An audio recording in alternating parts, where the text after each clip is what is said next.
Oh, yeah, here we go into integration by substitution, often known as u-substitution. Let's dive into this thing. So basically, the whole idea here is that we can manipulate integrands, this part, to fit our older integration ability. So I call it more manipulation to set up integration. Before, you manipulated by changing exponents from negative to positive or square roots into exponents. Now we're going to get a little more involved into manipulating the integrand so we can integrate it. So the instructions are integrate and check your solution. And the big things to note here is that it looks like the chain rule has been here. So you've got this function within a function, and then you've got a derivative of this inner function right here, 3x squared, or something a lot like the derivative. That's the sign that u-substitution is the way to go. So the number one thing you look for is that you've got a function within a function. That's like 95% of the time that's going to be your u value, maybe 90%. So I'm going to let u, check this out, I'm just going to let an arbitrary u value equal to the innermost function. That's x to the third plus 1. Now from there, we now need to substitute everything in this expression that's in terms of x. Now we need to rewrite it in terms of u. No x can be left behind. Okay, so what do I do to do that? Well, first thing is we notice we have a dx, and the only way to get that is by taking the derivative of this. So I've got du dx is equal to, that's just the derivative, of 3x squared. What I'm now going to do is solve for du. You're going to multiply both sides by dx. So you get du equals 3x squared dx. And I say multiply because technically we're not doing that, but in the grand scheme of calculus, we don't need to know the whole proof just to be able to rock u-sub. So now you've got du equals 3x squared dx. Now what do I do with that? Well, we see that that is exactly what's right there. So we now substitute. In for x cubed plus 1 goes u equals x cubed plus 1. So that's just u. You still have the cube there, so this has become u. This right here has become du. That whole thing is exactly what it is. Now that everything is in terms of u, there's no x's left behind, we integrate with respect to u. Normal integration, so it's going to be u to the fourth all over 4 plus c. Not bad.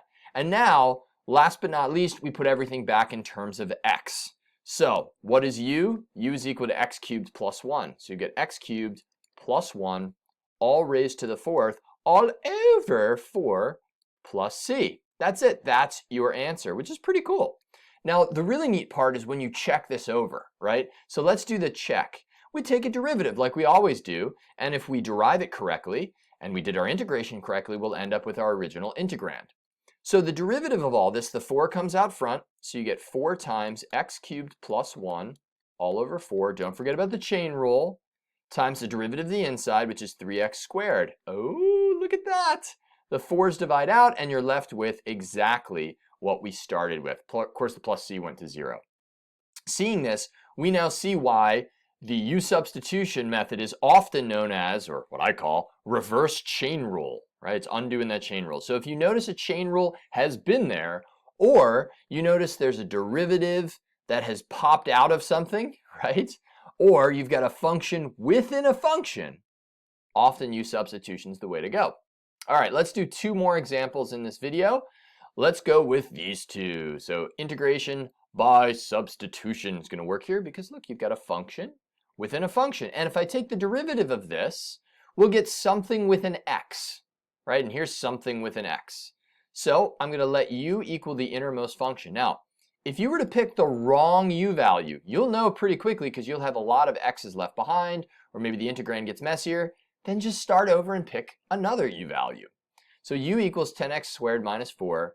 I'm going to solve for the derivative, go right for it, du equals 20x, derivative of minus 4 is 0, dx. That's me combining the step of du per dx, and then multiplying it over. So that's it. So these are our substitution pieces. Now, u equals 10x squared minus 4. Okay, so that's going to be u to the fourth. Now, this one's interesting. du equals 20x.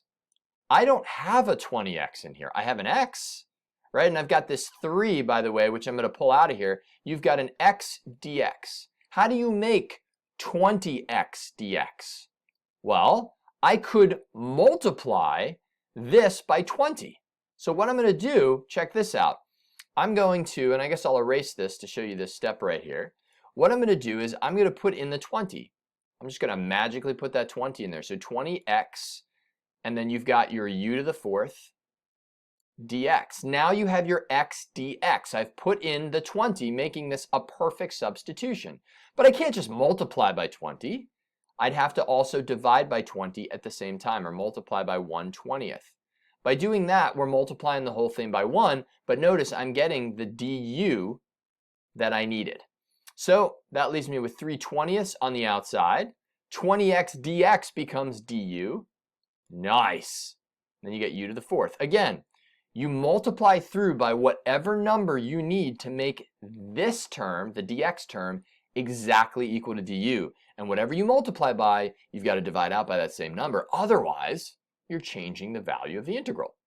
Okay, so from here, we just integrate like normal. I get 3/20ths chillin' times u to the fifth over 5. The integration's very, very nice. Plus c. And now we plug back in. Well, that's going to be 3 over 100, a weird number indeed, times u to the fifth. That's this to the fifth. Nice. So it's 10x squared minus 4 to the fifth plus c. There we go. And you can put the 3/100ths over without the dot, but that works. All right. I encourage you certainly to check your solution. We'll do that real quick.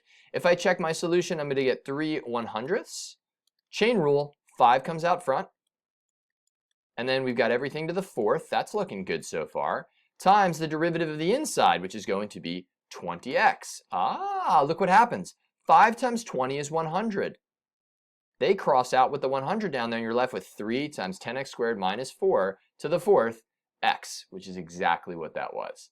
Oh, it's beautiful. It's beautiful. All right, last but not least, your innermost function is often going to be your u value. No difference here. So we're going to let u equal to 9t, right? That's the inner function in here. So we take the derivative. Du is equal to 9. In this case, it'll be dt. Look at that. We have the exact 9 dt. It won't always work out perfectly like that, but when it does, sweet. So this is equal to du. We get the integral, the indefinite integral of sine of what is now u. Not u, but u, the letter. Du, because 9 dt is du. Now you integrate like normal. The integral of sine of u is minus cosine of u plus c.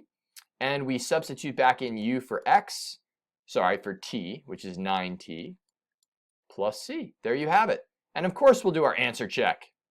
So the derivative of minus cosine, well, the derivative, we get that minus 1 from minus cosine, times minus sine, that's the derivative of the outside, times the derivative of the inside, which is 9.